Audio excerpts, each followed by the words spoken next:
Welcome to the Data Janitor. I'm Mike West, and thanks for joining me. The top role in all of IT is the data engineering role. However, the role in second place, or close to second place, is the machine learning engineer. Now, I'm sure I'm going to get a lot of comments about this one, but honesty is the best policy. You might not like what I have to say, but the real world doesn't really care about your feelings. If you really want to become a machine learning engineer, and you decide to click away from this video, at some point in your career you'll wish you didn't.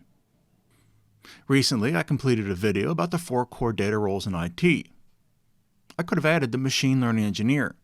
Most machine learning engineers will use SQL as much as data analysts do. Now, there are some exceptions. Let's say you're working with NLP. NLP stands for Natural Language Processing. This is an exception role. Why? Because documents aren't stored in structured data stores. Another niche career inside machine learning are those working with data vision. Again, pictures aren't often housed in relational databases, so you won't be using SQL that often. Most machine learning engineers will be working with SQL. Most machine learning engineers will be working with structured data. Why? Because companies have been using relational database stores for decades now, and they have a lot of it. If you don't believe me, just navigate to a job board and type in SQL and machine learning. How many results do you get back? Here, I'll do it for you. Let's navigate to a board I use often called Indeed, and we'll type in machine learning SQL. Now let's peruse a few jobs. So, why do you think all these companies want their machine learning engineers to have SQL experience? Well, it's because the data you're modeling is housed in relational databases. I didn't really define what a machine learning engineer is. In the real world, a machine learning engineer takes data, massages that data into a modelable state called an array. They then point their models at that data. These models look for patterns in that data. Once a pattern is found, the model is then saved and can now be used on data it's never seen before. A machine learning model's sole goal in life is to make accurate predictions on data it's never seen before. Now, if you aren't coming from Quora and then you're watching this, you might be thinking, what's so contentious about this? Most of you have been sold a string of lies about what the role really looks like. You've been told that this job is the domain of the data scientist, and the data scientist is the top role. It's not, I promise. The term data scientist is often associated with those with master's degrees or PhDs, those with advanced degrees. Honestly, they're more like statisticians than they are software engineers, which, by the way, is what a machine learning engineer is in the real world. Basically a Python programmer with great SQL skills. Now, you may be thinking, I have no clue what I'm talking about. I only have 30 years in the industry, and I've worked at Microsoft and Uber, turned down roles at Amazon and SpaceX. Surely I don't know what I'm talking about. Okay, how about some proof then? Let's do another job search. I mean, these postings are what companies are really looking for anyway. Here's a data scientist at Intel. Let's take a look at what they want. Dashboard experience. Where in college you're going to get that? Where's the data scientist anywhere going to get that? Next up, big data technologies. Where's the data scientist going to be exposed to big data? What college course teaches that? Do you really think companies let anyone play with their most important resource, their data? Psst, they don't. Now, I won't make this video longer by going over 20 different data science jobs that have been mislabeled and are really for machine learning engineers, because I think you get the point. Several years ago, I authored a post on Quora on why SQL is one of the most important skills a machine learning engineer can have. Let's understand why. I've noted earlier in the video that companies are awash in data. They have a lot of it, and most of it is in relational data stores, or other structured data stores. You might be thinking, so? Well, the object that machine learning models understand is an array. What's an array? It's nothing more than a table. That means this data in the structured data stores is already in a structured format. That means it's more easily modelable. That also means that machine learning engineers are responsible for sourcing and for cleansing their own data. Now you might be thinking, that shouldn't be that hard. Well, on my platform called LogicBot, I have a data cleansing course that's more than 3 hours long.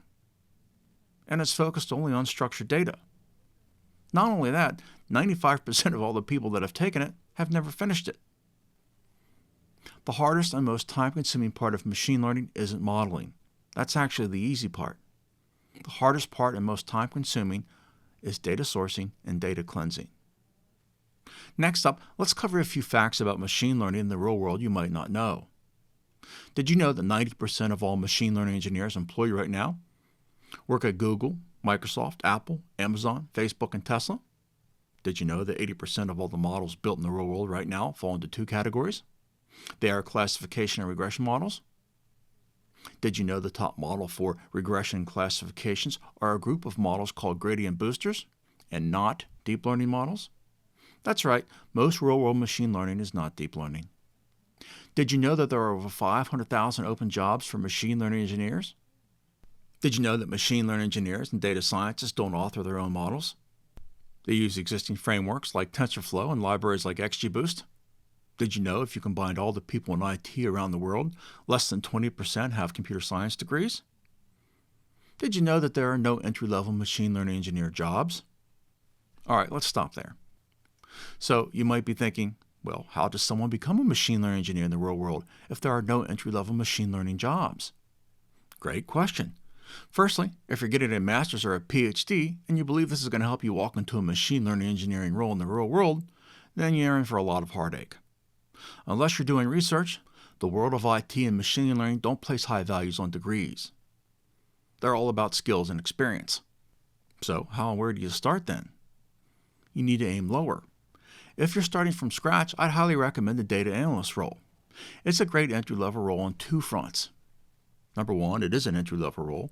And number two, you're going to be learning SQL. Recall that SQL is one of the top skills companies are looking for in their machine learning engineers. On my platform LogicBot, I've created a three-part approach to becoming a data analyst in the real world. I've even created a video on how you do that. I'll put the link for that in the video in the comments section down below. The other entry-level approach is a programmer.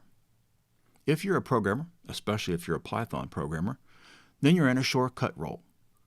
In the real world, machine learning engineers are really Python programmers with great data skills. Those are two really good entry-level roles that will move you in the direction of a machine learning engineer. Another great shortcut role is a DBA or data engineer. If you're a junior-level DBA or data engineer, then a move to machine learning will be much easier than if you were starting from scratch. Now, if you're a senior-level DBA or senior-level data engineer, then you're already in the same salary category as a top machine learning engineer, so a move to machine learning might not be the best option. I'm going to assume that most people that are watching are starting from scratch. Let's go step by step on how I recommend you break into this role. Number one, you start at a more entry-level role like that of a data analyst, a junior-level programmer, or a junior-level DBA. This is where you're going to learn those SQL skills. Number two, you begin learning Python. Python is the gold standard for machine learning in the real world. How do I know? Because the default language for machine learning at Google, Microsoft, Facebook, Amazon, you get the point, is Python. Number three, you'll need to learn as much as you can about every facet of the machine learning pipeline. I suggest you focus most of your time, when you get started, on data cleansing because that's where you're going to be spending most of your time. Now you might be thinking, what is the machine learning pipeline? It involves 4 core steps. Number 1 is sourcing your data. Number 2 is cleansing it. Number 3 is modeling it. And then number 4 is put it into production. If you're starting from scratch, these are the 3 things I'd recommend you focus on. If you're in a shortcut role or you want to start out as a data analyst, then I'd like you to consider my platform called LogicBot. On LogicBot, I've created 2 separate paths, the data analyst path and the machine learning engineering path. The data analyst path only requires you to take 2 courses, one on SQL and one on PowerBI. At the end of the PowerBI course is an exam simulator for passing the Microsoft Certified Data Analyst certification. Notice I said certification and not certificate of completion. My data analyst path on LogicBot is one of the shortest and most real-world you'll ever see. The second path is that of the machine learning engineer. If you're in a shortcut role, then LogicBot will teach you all the machine learning engineering you need to know in order to move to a machine learning engineering role. The path is not easy. Companies aren't handing out $250K salaries for easy. However, I truly believe my courses will provide you with insights no other platform will. For example, my course on tuning deep learning models is being used at Google. If you don't want to use my platform, that's fine also. All right, so here are some takeaways. The machine learning engineer in the real world is a top-tier role. You won't be getting a job without experience. You won't be getting a job with a master's degree, and you'll have a hard time with a PhD. Most machine learning is data cleansing. Modeling, the fun part, is a small part of the job. Thanks for watching. If you're not subscribed, go ahead and do so down below, and have a great day.